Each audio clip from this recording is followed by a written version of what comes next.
এই যে আমার ঝিঙ্কু পিঙ্কু গোলা, আমার ঝিকু পিকু গোলা, এই যে ঝিকু পিকুদের চোখ ফুটে গেছে এখন। ওদের না একটা ভালো দেখেই নিতে হবে চাদর। ওদের দিব তাহলে আম্মা। ছবিটা তুললে ওই যে ফুটে উঠবে কালোর মধ্যে সাদা। না, নীলটা তো ভালো লাগছে, কিন্তু এটা পাল্টিয়ে দেবো। আমি তো পাল্টে দিচ্ছি কাপড়, আবার পাল্টে দেবো। এই যে আমার ঝিকু পিকুদের চোখ ফুটে গেছে, এই যে দেখি মা। ও বাবা বাবা, থকো থকো, এই যে আমার ঝিকু পিকুর চোখ ফুটে গেছে। ও বাবা, এই যে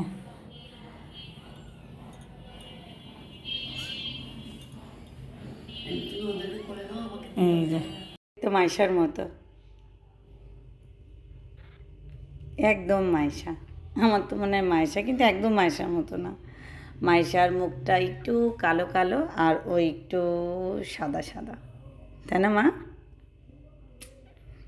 তবে তো বাবা।